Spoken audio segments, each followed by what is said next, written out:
Good afternoon, my name is Sergio Diaz, David del Castillo. and my team is going to be presenting about pros and cons of gaming. Gaming nowadays has become a predominant activity in society. It has been implemented kind of highly in our society. Like whenever we think about computers or screens, we instantly think about can you play video games in it? So gaming also involves a lot of interactions through platforms, phones, screens, consoles. So devices that we use in our society generally to form part of it or entertain ourselves. However, when we look into people's perspective over gaming, it's normally split or divided, whether people think it's negative or positive. For instance, we're going to be looking at the pros and cons of this. First, the pros. Well, as you can see, it says improved brain function. Generally, when someone is playing a fast-paced game, it's generally thought that it might cause a burden to the eyes since it's flashing lights.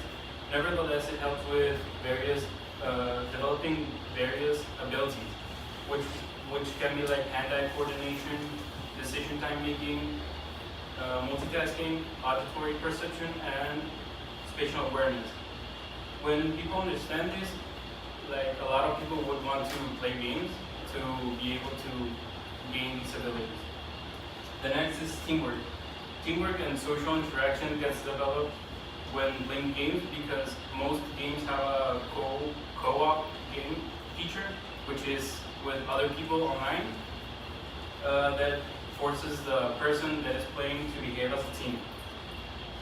Even though many prefer to play with friends, some can play with random people that they encounter in the game because it makes you meet someone new that shares the same common interest with you.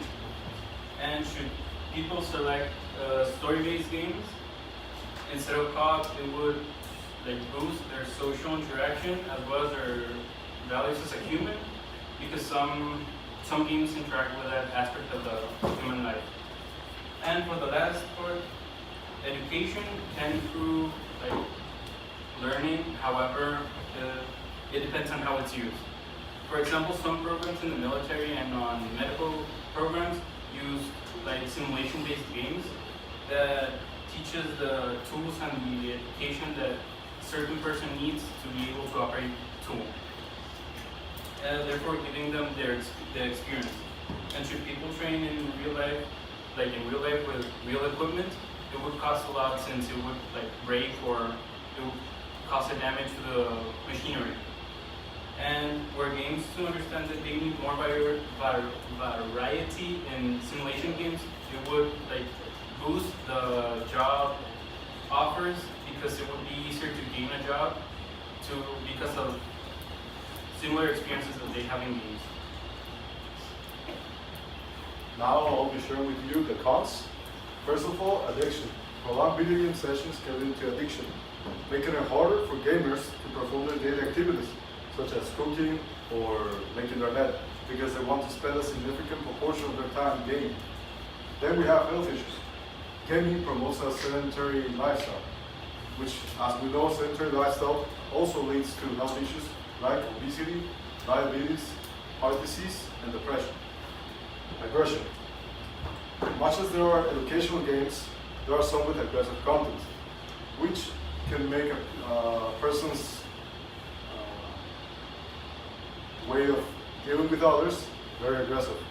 That's why it is very important for parents' awareness to be crucial, because kids need to have a positive interaction with their games.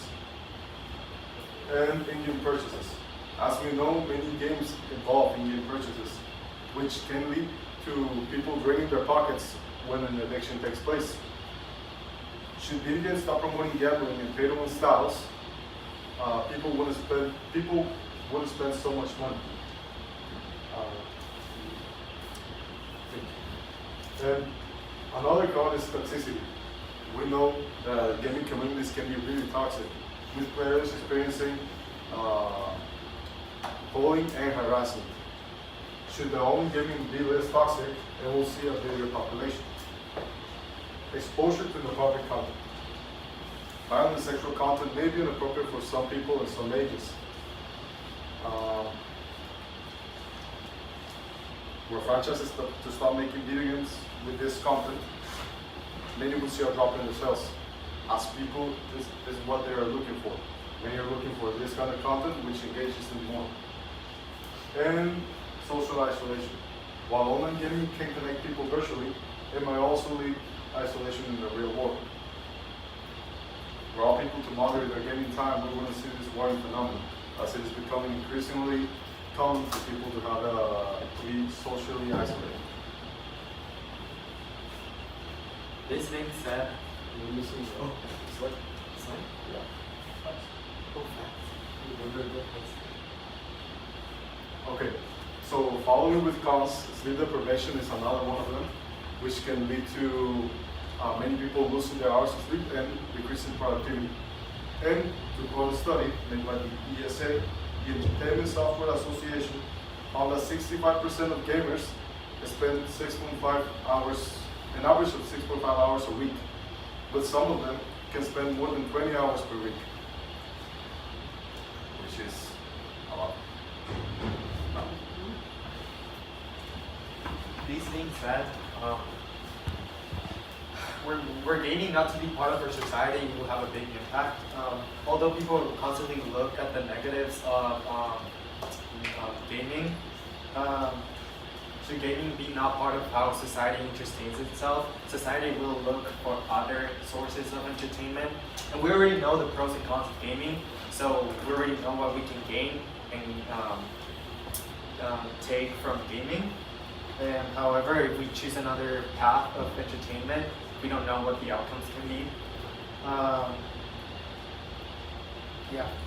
Therefore, where we analyze all these pros and cons that we just mentioned throughout this presentation, we can say that the negatives of gaming are little than the outcomes. So therefore, gaming is a